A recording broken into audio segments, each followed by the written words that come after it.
ایسی خوبصورت باتیں اور واقعات آپ کو روزانہ ملیں گے۔ صرف درس کی ترتیب میں اپنا ماحول بنا لیں اور روز درس قرآن میں بیٹھیں۔ اللہ تعالیٰ اس قرآن کی برکت سے ہمارے گھروں میں برکات عطا فرمائے، ہمیں شرور اور فتنوں سے بچائے، اس مسجد کو مرکز بنائے دین کا، اور یہاں سے دین کے چشمے جاری ہوں انشاءاللہ العزیز۔ پہلا کام درس قرآن کا شروع ہو گیا۔ ایک علم کا مسئلہ سیکھنا 100 نفل پڑھنے سے زیادہ ثواب ہے۔ اعوذ باللہ من الشیطان الرجیم، بسم اللہ الرحمن الرحیم، الحمد للہ رب العالمین، الرحمن الرحیم، مالک یوم الدین، ایاک نعبد و ایاک نستعین، اہدنا الصراط المستقیم، صراط الذین انعمت علیہم غیر المغضوب علیہم ولا الضالین۔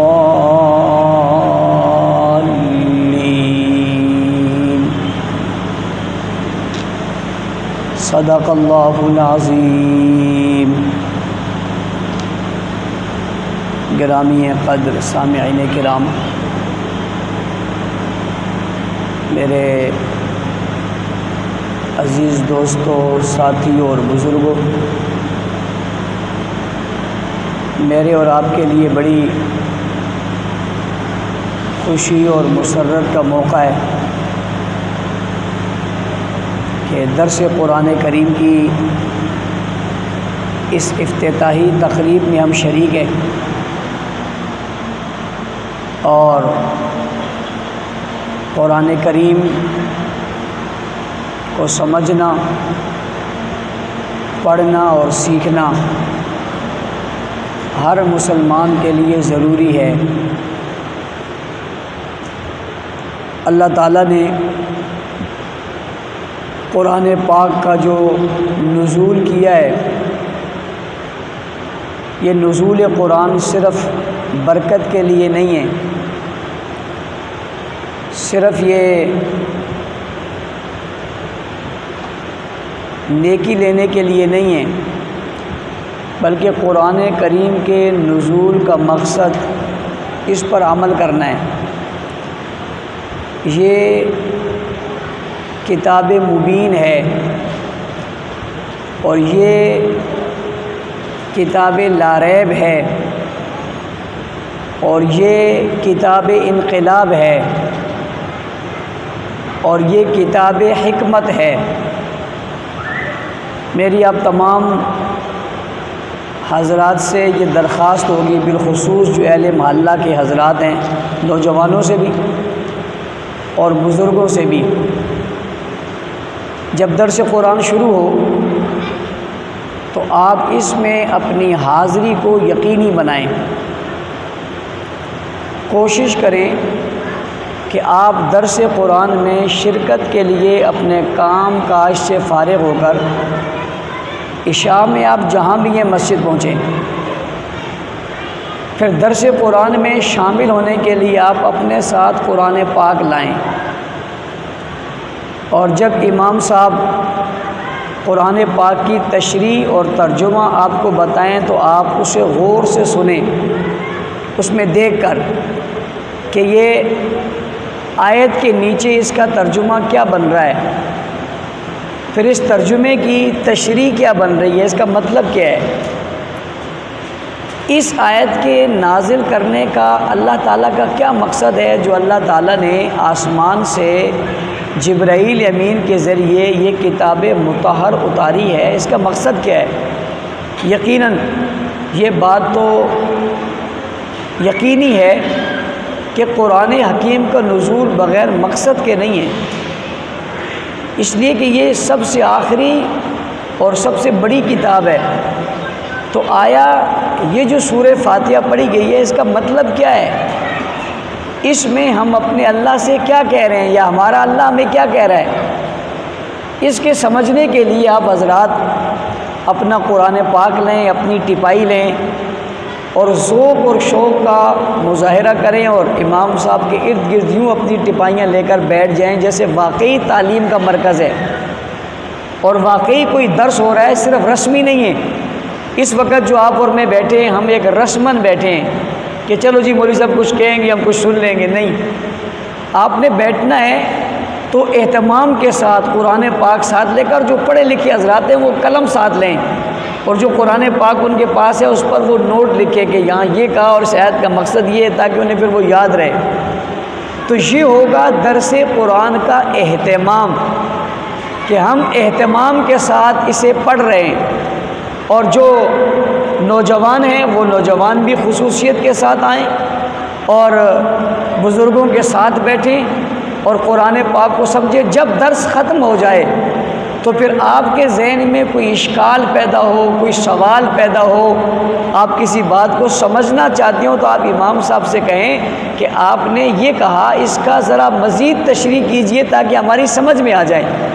ہو سکتا ہے آپ کے ذہن میں وہ سوال ہو اور دوسرے کے میں بھی ہو لیکن وہ پوچھ نہ سکتا ہو، اس کے پوچھنے سے ایک نیا مسئلہ کھلے گا۔ اور قرآن کریم میں جتنے آپ پوچھیں گے اتنے مسائل کھلتے چلے جائیں گے۔ یہ پیچیدہ مسائل نہیں ہیں، یہ سمجھنے کے مسائل ہیں۔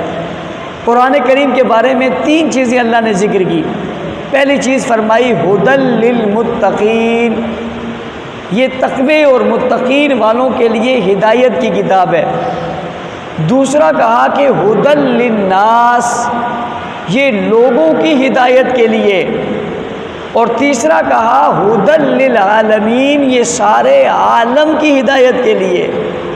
ساری کائنات کی ہدایت کے لیے یہ کتاب ہے۔ لہٰذا یہ ہدایت والی کتاب کو سمجھنا بھی تو ضروری ہے نا، صرف گھر میں رکھ لینا تو کافی نہیں کہ ہم نے اپنے گھر میں رکھا ہوا ہے اور اسے رکھ کر ہم چلے گئے، آتے ہوئے ہم نے چوم لیا، جاتے ہوئے ہم نے چوم لیا، سینے سے لگا لیا۔ یہ اور بات ہے کہ یہ بھی عبادت ہے اور یہ بھی ثواب ہے۔ یہ تو اس قرآن کی عظمت ہے کہ اس کو بغیر سمجھے پڑھیں تب بھی ثواب ہے، سمجھ کے پڑھیں تب بھی ثواب ہے، یوں اٹھا لیں تب بھی ثواب ہے، چوم لیں تب بھی ثواب ہے۔ تو آنے والا عشاء میں جو نمازی ہے اسے اگر قرآن کریم سے تعلق ہے اور وہ چاہتا ہے وہ سمجھے تو ماحول تو ہم نے بنا دیا، اعلان تو ہم نے کر دیا، افتتاح تو ہم نے کر دیا۔ اب آپ کی جگہ ہم پڑھنے سے تو قاصر رہے، وہ تو آپ کو خود کرنا پڑے گا، اور اس کے لیے آپ قطار لگائیں، بیٹھے قرآن کریم رکھیں اور اس کا آغاز کیجئے۔ میں یہ کیوں کہہ رہا ہوں؟ میں یہ اس لیے کہہ رہا ہوں کہ جب آپ اس اہتمام کے ساتھ قرآن کریم سننے کے لیے بیٹھیں گے تو اس کا مطلب یہ ہوا کہ آپ قرآن کریم کے طالب العلم ہو گئے۔ ایک تو ہے نا کہ امام صاحب تقریر کر رہا ہے اور آپ ان کی تقریر سن رہے ہیں، یہ بھی بڑی بات ہے، لیکن ایک ہے کہ آپ کلاس میں بیٹھے ہیں، آپ اسٹوڈنٹس بنے ہوئے ہیں اور آپ باقاعدگی کے ساتھ آپ کے ہاتھ میں کتاب ہے اور آپ اس کو غور سے سن بھی رہے ہیں اور نوٹ بھی کر رہے ہیں اور دوسرے دن کے لیے آپ اس کی تیاری بھی کر رہے ہیں، تو آپ قرآن کریم کے طالب العلم ہو گئے۔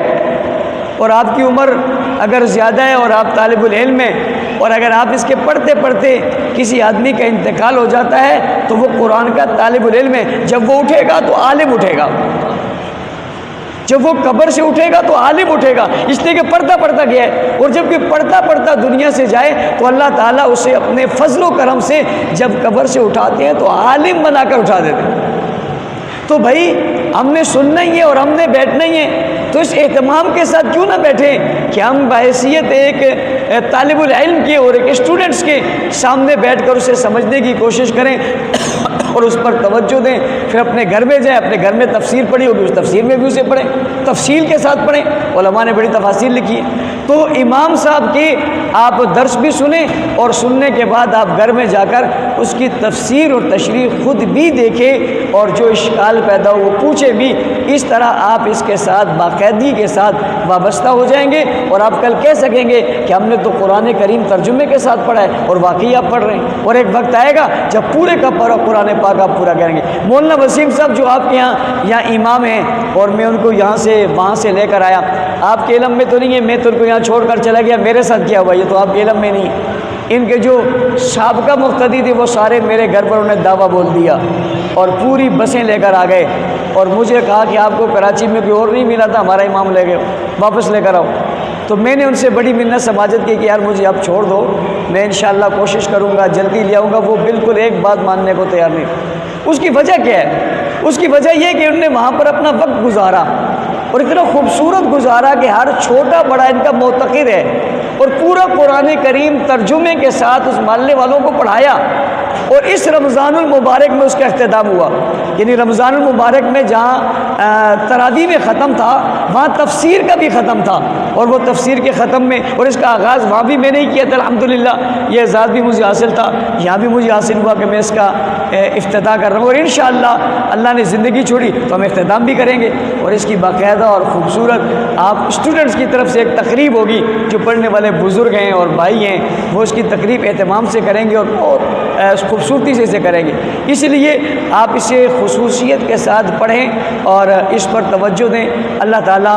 آپ کی اور ہماری اس محبت کو اور اس بیٹھنے کو قبول فرمائے گا۔ میں نے آپ کے سامنے سب سے پہلی صورت جو ترتیب کے لحاظ سے پہلی ہے، یہ نزول کے لحاظ سے پہلی نہیں ہے، نزول کے لحاظ سے تو اقرأ بسم ربک الذی خلق خلق الانسان من علق، یہ 5 آیاتیں رسول اکرم صلی اللہ علیہ وسلم پر غار حرا میں نازل ہوئی، اور آپ وہاں سے لے کر مکہ مکرمہ کی طرف آئے، یہ پہلی وحی تھی آپ کی طرف۔ لیکن یہ جو سورہ فاتحہ یہاں لکھی ہے، یہ ترتیب کے لحاظ سے یہاں پہلی صورت ہے۔